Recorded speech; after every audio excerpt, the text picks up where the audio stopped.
Romans 12 verse 2. 1, 2, go. And be not conformed to this world.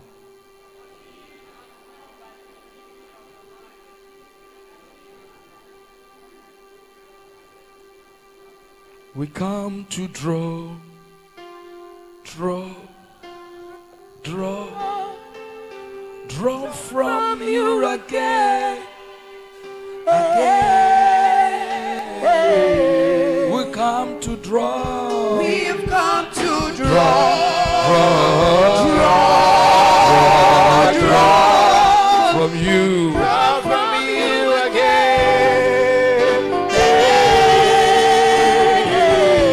We come to draw. We've come to draw. We come to draw.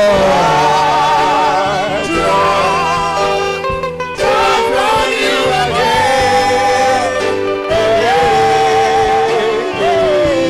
You are too faithful to fail us.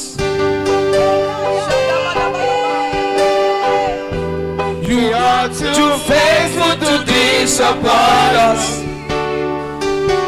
You proving yourself in my life, and I've come to realize You're too faithful to fail me. God is too faithful. You're too faithful to fail me. Too faithful to disappoint. You're too faithful to disappoint me. You're proving yourself. You're proving yourself Proving yourself in my life. and I've come to realize you're too faithful to fail me. Please be seated. When God created man, we were made in his image and his likeness. Genesis chapter 1 verse 26. And God said, let us make man in our image, after our likeness. Two words are used there. Number one, he said, let's make man in our image. Then he went further. He said, after our likeness.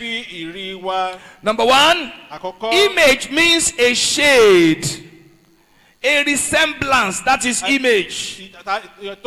Image indicates an outward appearance. So we are made in the image of God. We look like him. Donkeys are not made in the image of God. Cows are donkey, Reverend David. Cows are not made in the image of God. Pigs are not made in the image of God. Birds are not made in the image of God. It is human beings that are made. We look like God. We look like him. But that's not just the only way God made Adam. He said Adam was made in the image of God and also in his likeness. Likeness is talking about the attributes of God, the character of God. Who is that person I'm seeing there? Is that Mrs. Ogunlade? Please stand up. Wow. Let's put our hands together for her. You're welcome, ma. Very glad to see you. You're welcome. In the character of God, in the attribute of God. So we are made to look like him, and we are made to be like him. That was why Adam was God. When God made Adam, Adam was a God. Everything about God was Adam. That was why God handed everything to him. Everything God made, he gave him. If you remember that story, the Bible says any name Adam gave anything, he said God agreed. Adam and God were reasoning the same way. Adam knew the mind of God.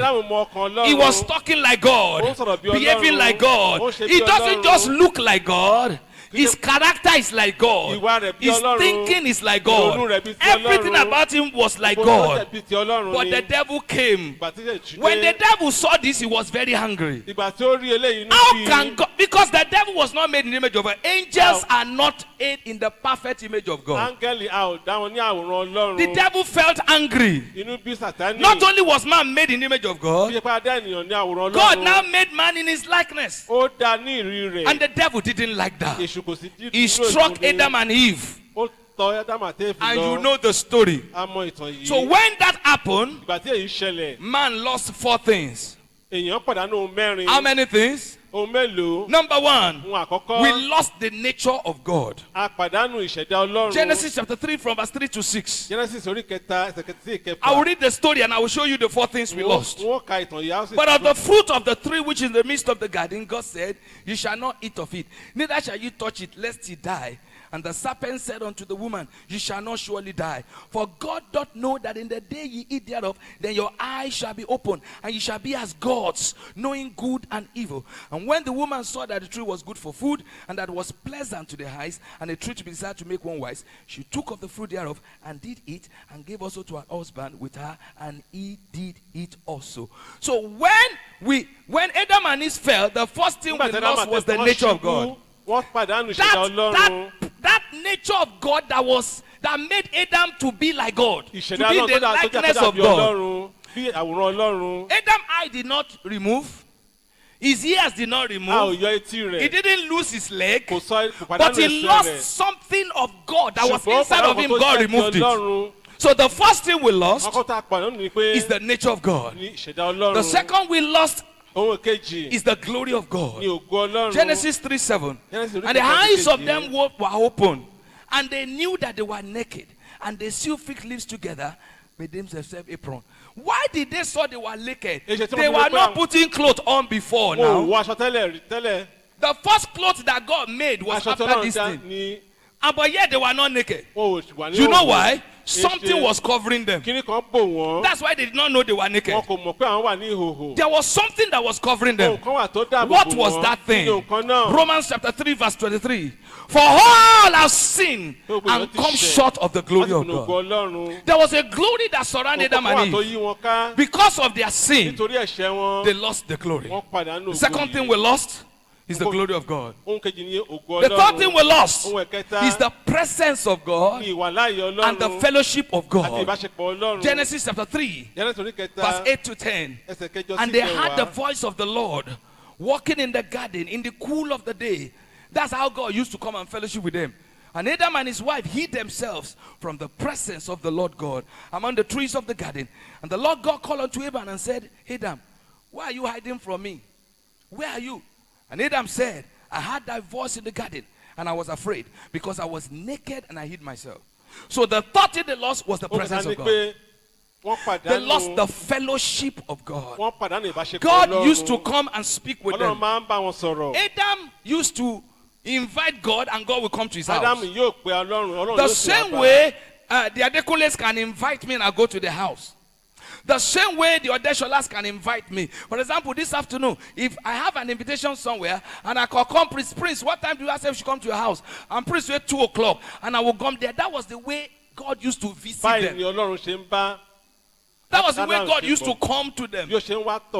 I was saying this morning in the first service that I have many reasons. I listed 21 reasons why I want to get to heaven. I did that personally.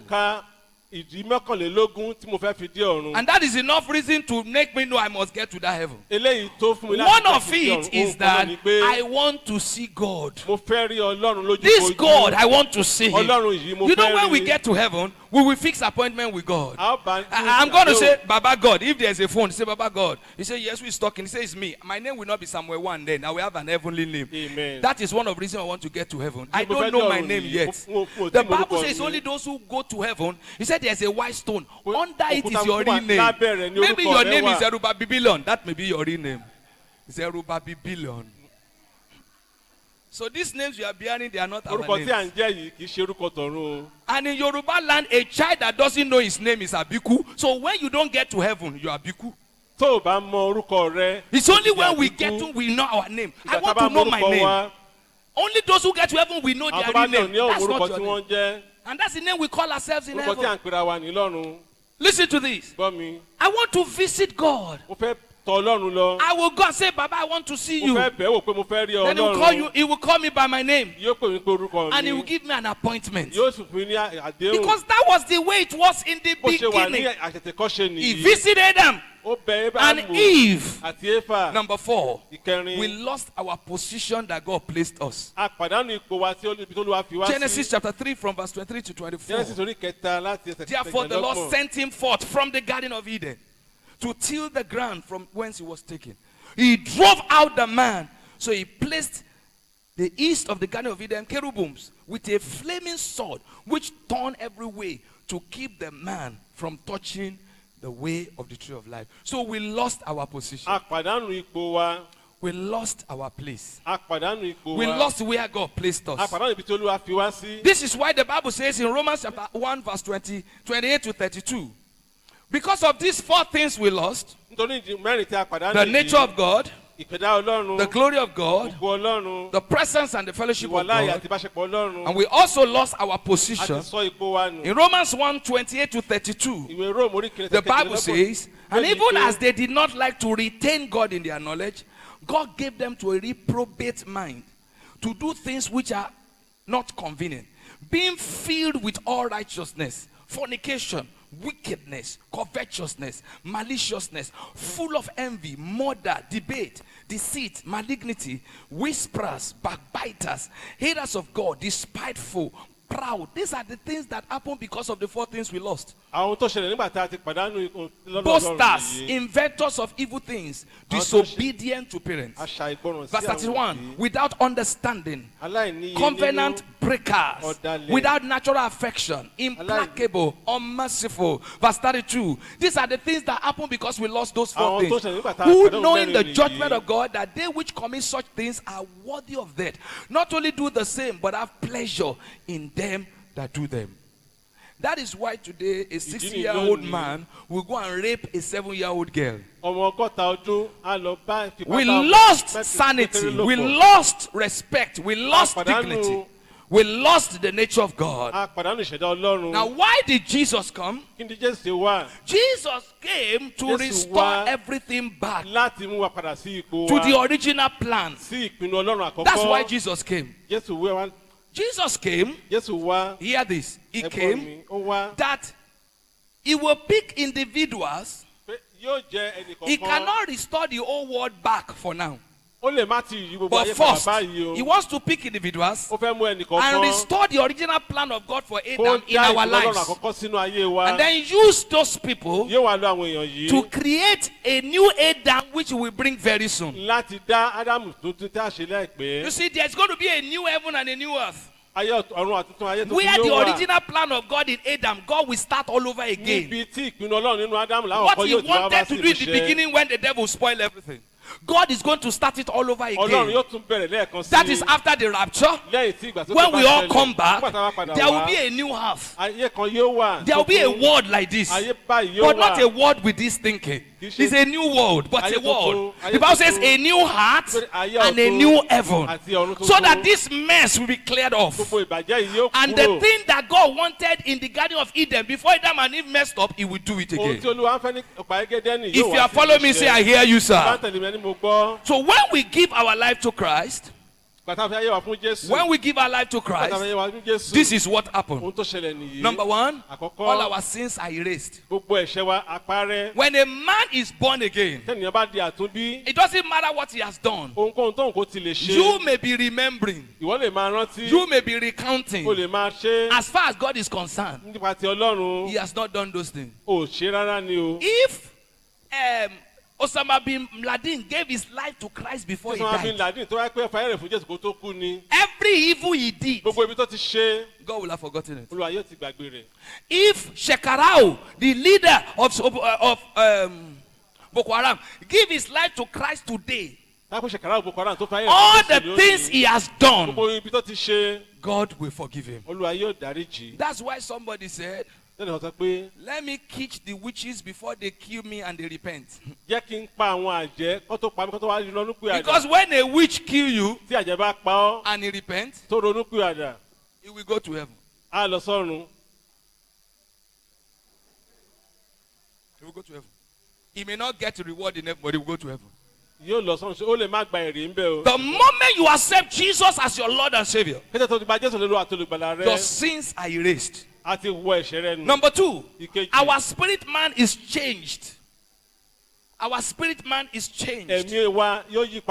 Number three, God gives us a new heart. Number four, our names are written in the book of life. When you give your life to Christ sincerely and you thoroughly give your life to him, these are the things that happen to you. Your spirit is changed. God knew that you are a new person. Your old record is forgiven. That is why don't count people's sin. If they have given their life to Christ, those past sins are forgotten. Those past records are no more. It doesn't matter how terrible things they have done. Heaven has forgiven and has forgotten. But now listen to this. This is where you must get it right. Man is a tripartite being. We are a spirit. We have a soul. We live in a body. Now, when you get saved, when you say, when you give your life to Christ as a personal Savior, I want to love you, I want to serve you. I'm sorry for my sins. I give my heart to you. What happened at that minute is that your spirit is saved. Your spirit is changed. The Lord have given you a new person. But your spirit is not your only you. There are three yous. Permit me to use those languages. As you are seated, as God is 3 in 1, you are also metalokan. So you are also 3 in 1. God is Trinity. Man is also Trinity. The first part is your spirit. Your second part is your soul. Your third part is your body. Now all these things I could see is the third part. The one you put clothes on. The one we bear. The one with bears. The one with eyelashes. The one with light complexion. Is the body. It is still you, but it's your body. But that is not the only you. So when you give your life to Christ, it is one. It is one of you that is immediately, instantaneously changed and transformed. That's your spirit. The other two needed a progressive walk.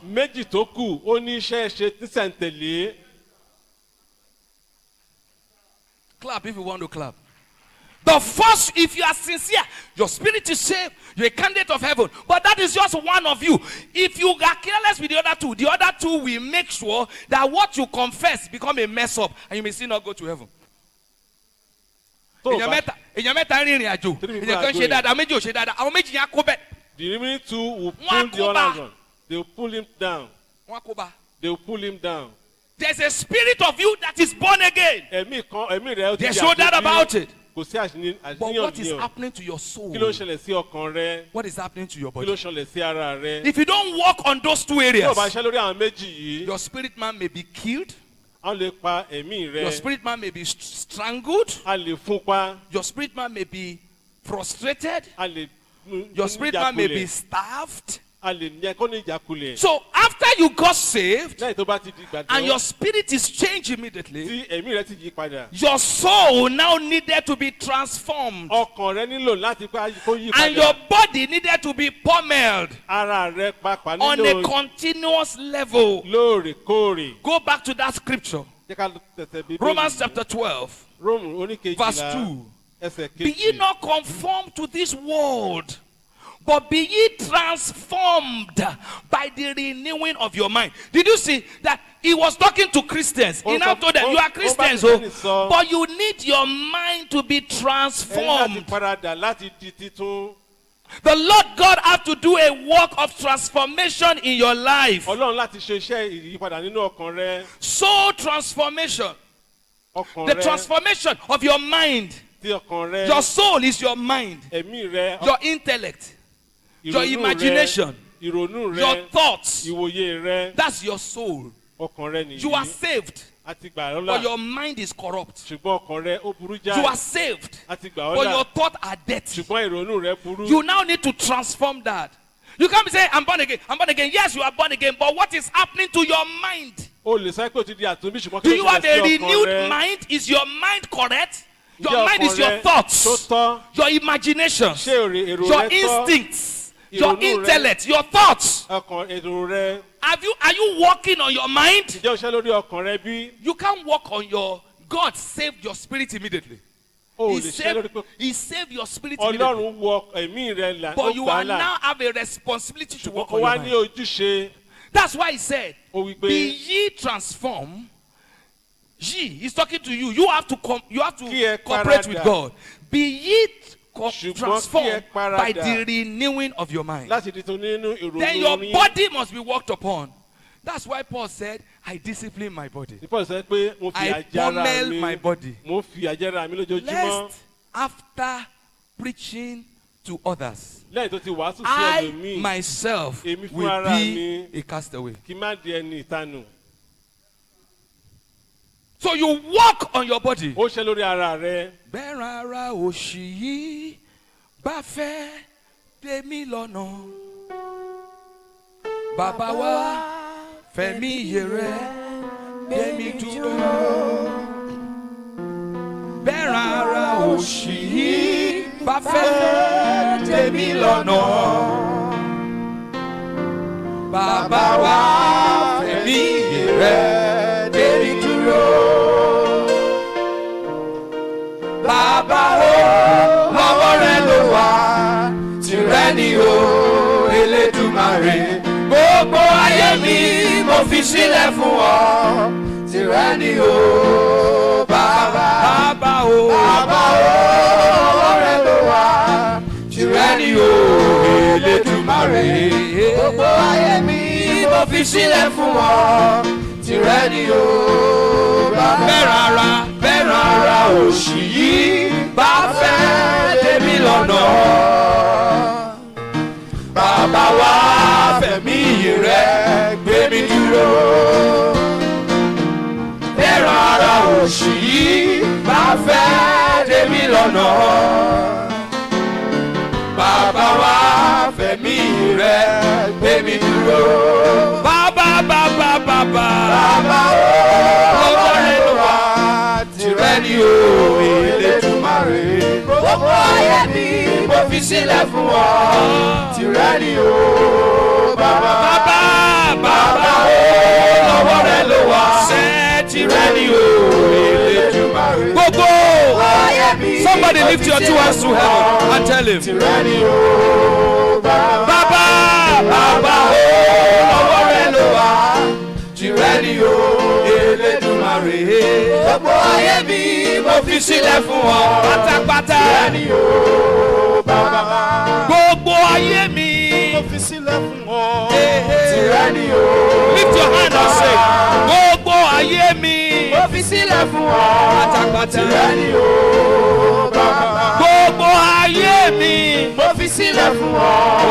Tìrẹ ni o, bàbá. Gbogbo ayé mi mo fi sílẹ̀ fún ọ.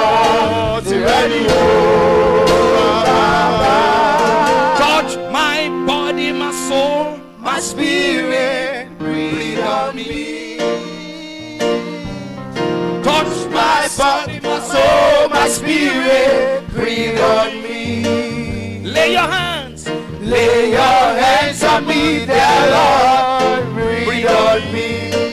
Lay your hands, Lord. Lay your hands on me, dear Lord, breathe on me. Put your hand on your head. Touch my body. Touch my body, my soul, my spirit, breathe on me. Touch my body. Touch my body, my soul, my spirit. Put your hand on your head. Breathe on me. Lay your hands. Lay your hands on me, dear Lord. Breathe on me. Lay your hands on me, Lord. Lay your hands on me, dear Lord. Breathe on me. You may be seated. Ẹ jókòó. Now, as this work of transformation is going on in your life, Bí ayé ìṣèlú ronúpìwàdà ṣe lọ nínú which ayé is not rẹ, a day job or a continuous tí kì í ṣe exercise iṣẹ́ till you breathe your ojúmọ́ last. kan, ṣùgbọ́n lóòrèkóòrè ló máa ṣe. That is what Christianity is all about. Èmi tí Kristẹni That's wà what we fún made a nìyí. Christian walk. Báyìí ni ṣiṣẹ́. While this is going on, Nígbà tí eléyìí ń lọ, God now wants to wants your transformed life to transform your environment. Ọlọ́run wá fẹ́ kó jẹ́ kí ayé rẹ tó ti yí padà kó wá yí agbègbè rẹ padà. He picks to transform you, Ó pọ́n àṣẹ that láti you yọ- may transform, starting with the people that surround you. kí ó bá lè yí àwọn tó yí ọ gbó padà. He wants you to be an agent of Ó transformation. fẹ́ kó jẹ́ ohun èlò láti fún You ìyípadà. cannot give what you don't have. O lè fún ní ohun tó ní. You have to have it, Òun láti ní. and because you have it, Nítorí pé o ní. you can now translate it to O wá others lè fi fún ẹlòmíì. and then to the society at large. Àti sí àwùjọ. This is the principle of God. Ìdí ìlànà Ọlọ́run He nìyí. picks a man, Yóò mú ẹnìkan. do something in his Yóò life, ṣèkan nínú ayé and rẹ̀. made him an example. Yóò wá fi ṣe àpẹẹrẹ. He picks a people, Ó mú ẹnìkan. do something in their A lives, ṣèkan nínú ayé wọn. and make them a A sample. wá fi wọ́n ṣe àpẹẹrẹ. John 13:15. John Jòhánù orí 13:15. kẹtàlá, ẹsẹ̀ I have kẹẹ̀dógún. given you an example Mo fún wa ní àwọn àpẹẹrẹ. that you should do as I've done to you. Did you see? I've given you an example. John 13:15. I've Jòhánù orí given you kẹtàlá. an example. So he raised the disciples as an example.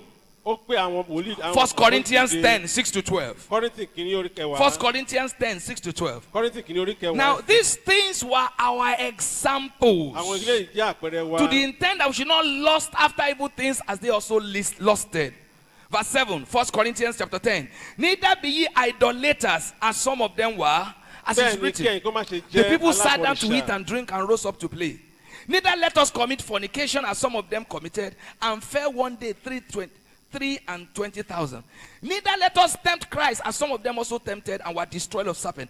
Neither murmur, as some of them murmur and were destroyed. All these things happen unto them as an example. Verse 11. All these things Nǹkan happen to wọ̀nyí them tí ń ṣe sí wọn bí àpẹẹrẹ fún wa.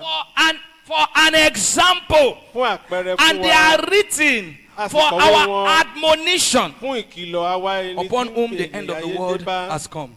Wherefore, let him that thinketh he stand take Nítorí it. náà ẹni tí ó bá rò pé òun Lest he dúró fall. kí ó So kíyèsára, God wants to pick kí wọ́n us bá as ṣubú. examples of his glory.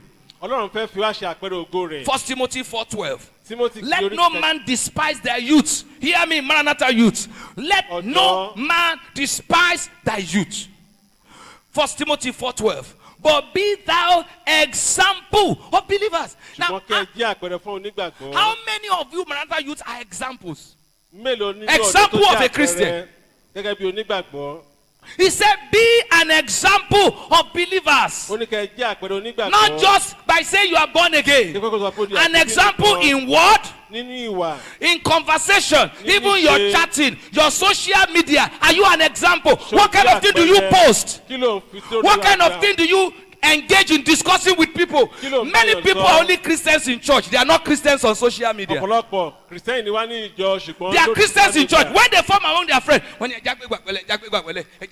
are Let's put Christianity a aside. Christian is a Christian at church, a Christian at party, a Christian Kìrìsìtẹ́nì anywhere. bẹ́ẹ̀ In ni fact, he's still a ilé Christian. ìjọsìn. You are a chameleon. When you are something today, another thing tomorrow.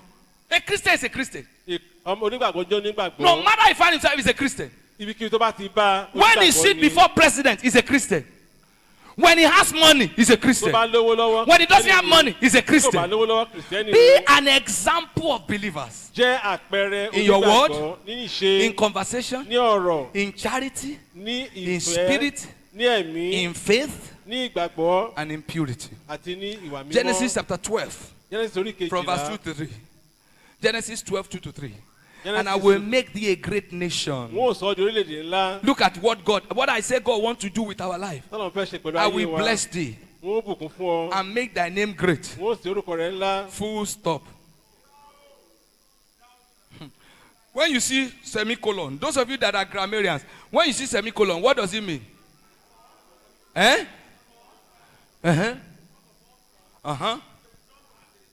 As a result of, therefore, that's the meaning of semicolon. Look at it. I will make thee a great nation. I will bless thee and make your name great. Why?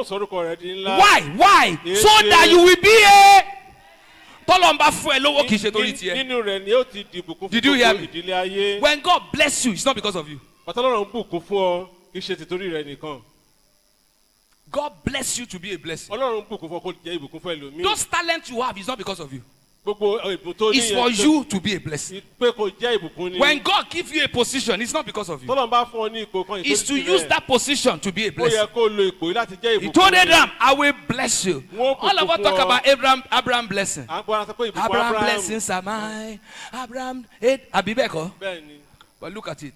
A blessing that will be a blessing is Abraham blessing. If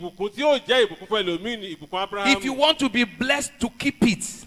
You can get other blessings. You can't get Abraham blessing. If you want to be blessed, to be selfish with it, you can get other blessings. You can't get Abraham blessing. If you want to be blessed, to close your eyes to the needy and close your eyes to the work of God and behave as if it doesn't concern you, you can get blessing in that place. You can't get Abraham blessing.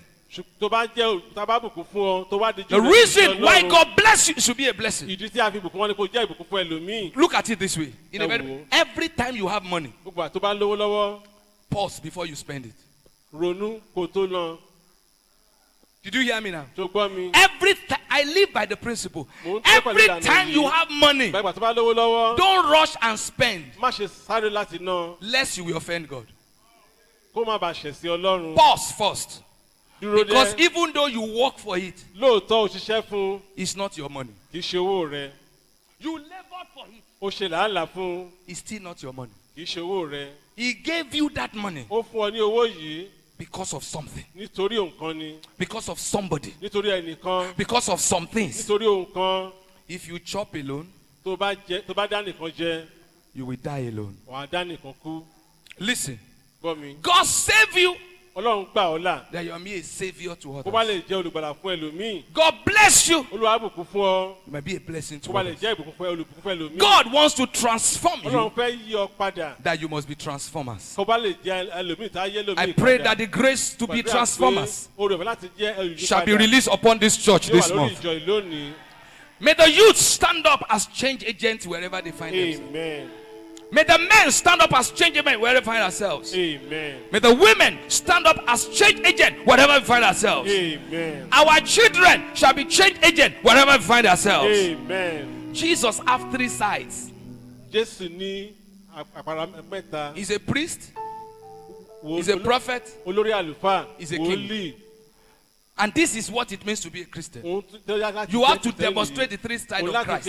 In the book of Acts, when people were called Christian, they were called Christian because they look like Christ. So they were operating these 3 realms.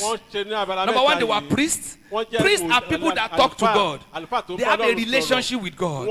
They know God. God knows them. That is talking about the spiritual aspect. A prophet, somebody that hears God. And a king is somebody that is ruling. That's why our motto in Marata says, citizens of heaven, possessors of earth. That's why we use purple. Purple means royalty. Purple means king. So every time you come to church and see this color, something should done you. You are not meant to be down. You are meant to be up. You don't see this in the house of poor people. You see purple in royalty. That's the reason. That anytime you come to church and you see this purple and you see the gold, something tells you, I'm meant to be a king. I am not meant to be on the ground. I am meant to be up. I am meant to prosper. I am a king. But at the same time, you are a priest. And you are a prophet. If you hear me, say, I hear you, sir. This is what God is expecting of the church. Before I round off and pray for us, I discovered 20 manifestations of the first church. 12 rather. And the latter day church has a daunting task to surpass it. God will not permit me to mention all the 12. Time will not permit me to mention it. So in the next 5 minutes, 7 minutes, let me just mention 3 or 4. And we'll go into the anointing. Don't forget, we are saved. That is if you are saved. And if you are not born again, you have an opportunity today. That's where it starts. You have to be born again first before you are transformed and before you become transformers. It's a process that must continue. If you're already born again, do the work of transformation. Let God do it on your life. Your character, your nature. That's why people that are born again, but you are born again. They are still bad the way they used to bad. They are still jealous. They are still backbiters. Born again. Their character is evil. Their nature is bad. They are fighters. They are discouragers. And they are born again. I'm not questioning they are born again. I'm not God. They may be born again, but they have not yet transformed. And if the person remain untransformed, she or he may not make heaven. So after you give yourself to Christ, there must be transformation of your character. If any man is in Christ, is a new creature. All things have passed away. When I gave my life to Christ in the very early 80s, we were still moving in the euphoria of the 70s, the SU movement of the 70s. When you get born again, you are born again. Nobody will argue it.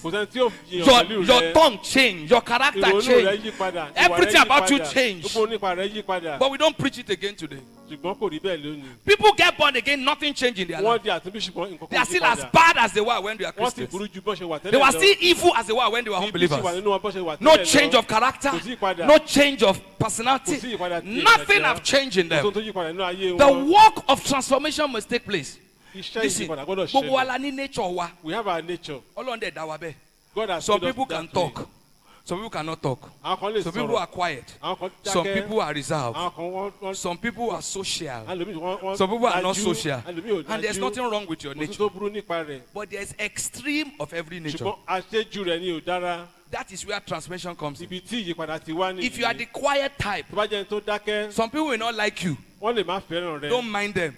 That's the way God made you. Be yourself. But there's extreme of quietness. People that are extremely quiet, when they get angry foolishly. Because when they should have talked, they did not talk. Are you getting it? That's the extreme of quietness. And those who are the talking type, the extreme is that woman she also. They will say something that they're not supposed to say. Some people you are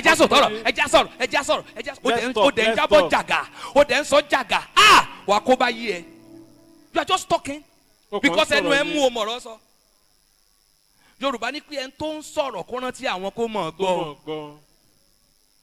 so a Christian identify his extreme character or has extreme character and agree this is an extreme of me and start to work on transformation. You start to allow the Spirit to change you.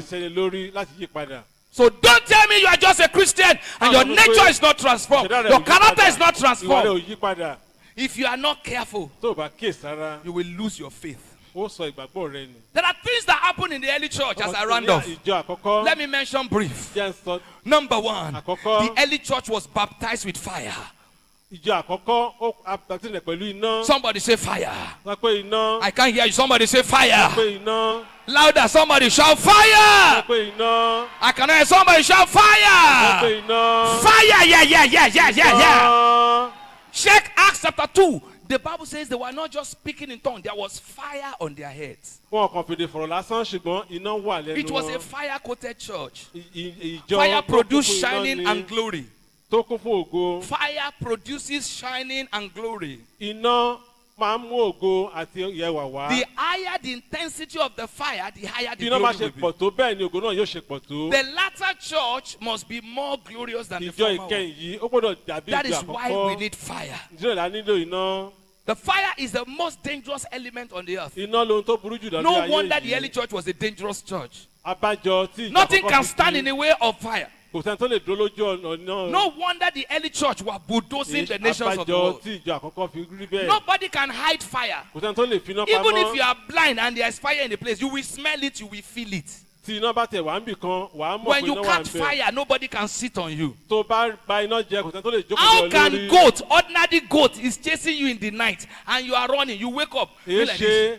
ṣe ewúrẹ́ lásán You know why? oorun tó jí. Oh, ni nanu. You don't have fire in you. Oh, ni nanu. You don't have fire in you. Somebody shout Sọ pé fire. iná. I cannot hear you say Sọ pé fire. iná. I can't hear you say Sọ pé fire. iná. Number 2, Ìkejì. the early church is a feared and respected church. Ìjọ àkọ́kọ́, ìjọ tí a bẹ̀rù tá a sì bọ̀wọ̀ fún It ni. was a feared church and respected church. Ìjọ tí a bẹ̀rù tá a sì bọ̀wọ̀ fún ni. The church was feared and respected. A bẹ̀rù ìjọ a sì bọ̀wọ̀ Acts chapter fún. 5 from verse 11. Ṣàpótò orí karùn-ún ẹsẹ̀ And great kọkànlá. fear was upon the Ẹ̀rù church, ńlá sì wà lórí wọn. and upon as many that heard these things. Àti nínú gbogbo àwọn tí ó gbọ́ By the hands ọ̀rọ̀ of the yìí. apostles were any signs and wonders wrought. Àti ọwọ́ àwọn àpọ́sítélì ṣe iṣẹ́ àmì àti iṣẹ́ ìyanu. It's a church that was respected. Ìjọ tí a bọ̀wọ̀ fún. We must be respected. A gbọ́dọ̀ bọ̀wọ̀ fún wa. We are not being respected because we are not transformed. Tí wọn bọ̀wọ̀ fún nítorí pé ò tí ì yí padà ni. Only a transformed life will be respected. Ayé tí a ti yí padà la ó bọ̀wọ̀ fún. When people see a change in you that is distinct, Ìgbà they tí will èèyàn bá rí salute you. ìyípadà nínú rẹ, wọ́n á bọ̀wọ̀ fún ọ. Number 3, Ìkẹta. the early church turned the world upside down. Ìjọ àkọ́kọ́ ó yí ayé po. Acts chapter 17 from verse 6 to Ṣàpótò 8. orí kẹtàdínlógún. They turned the world upside down. Wọ́n sì yí ayé po. They transformed their society. Wọ́n yí àwùjọ You wọn. know, this is one of my greatest pain. I will round off now. Today. Lónìí, Ẹ wo bá a ṣe pọ̀ tó. as many as Ẹ mọ we iye are àwọn èèyàn tó ń ṣe service láàárọ̀ ìbáṣewáyé. Churches now in Nigeria alone, á pọ̀ bàjẹ́. in churches in Nigeria today. I went to minister in Lagos one of these meetings, and it was morning meeting. So I left Ibadan and I was trying to locate the place in Lagos in the morning. Wọ́n fẹ́ wá ibẹ̀ ní Èkó As I láàárọ̀. enter a large area, Bí wọ́n ṣe dé agbègbè I was kan. trying to locate where I'm maneuvering. Everywhere I was hearing noise of microphone. Bẹ́ẹ̀ là ń gbáriwo gbohùngbohùn káàkiri. Church everywhere. Ìjọ ó yíká. Street, church. Some were using the road. Àwọn ẹlòmíì ló Church títì. everywhere. Gbogbo ibi ní ọkùnrin ní ìjọ Yet, fún. look at Síbẹ̀, Nigeria. ẹ wo Nàìjíríà lónìí. Let's talk to ourselves. Jẹ́ ká bára wa sọ̀rọ̀. You know why? Ẹ mọ ìdí. People come to church, Àyàn ń lọ sí ìjọ. but our lives are not changed. Ṣùgbọ́n ayé wa ò yí padà. And we are not changing our A society. ò ti yí ayé ẹlòmíì padà. Is it not the same Christians that are there as taxi drivers? Ṣebí Kìrìsìtẹ́nì náà ló wà gẹ́gẹ́ Are they not the same people in the market? Àwọn náà kan ló wà lọ́jà ni. Are they not the ones that are lecturers? Àwọn kan náà ló akọni. Are we using our Christian influence in, you see, if Ǹjẹ́ every àwa ń lo- market woman transform the market, taxi Bí- men transform this, Ìyálọ́jà contractors tó ń yọ transform the ìjọba- way you do business. Our Stop taxi blaming the tó ń yí president. ìjọba- Let everybody transform their Kí gbogbo area, èèyàn ká yí your àwùjọ spheres wa of padà. influence. Our society will change. Àwùjọ wa yóò yí padà. But many of us are guilty. Ṣùgbọ́n gbogbo wa la jẹ̀bi. Clap if you want to clap. You are very guilty. The place where God placed you, you are a mess. Dákẹ́ ibi tó ló wá fi ọ́ sí, ò wúlò. You are a mess. You are spoiling it. Ò ń bàjẹ́. And you are blaming the president. O sì wá ń sọ pé ààrẹ ò ṣe dáadáa. Why don't everybody just face his own judiciary? Èyí ṣe tí gbogbo ata ò ṣojú ṣe wa. I transform where I find myself and the people that surround me. Ibi tí wọ́n bára mi, wọ́n ò You yí do padà. your own. You do your Kí wọ́n own. náà ṣe tiẹ̀, We kí will wọ́n náà start ṣe change, tiẹ̀. and all the Christians in Ibadan, look at how many we are. All Bá of ṣe them, pọ̀ tó. we start to do it. Tá bá All of you ṣe, that are tailors, gbogbo ẹni tá transform the aránṣọ, tailoring. business. Bricklayers, transform the bricklaying society. Engineers, transform it. Transform it the way you do things.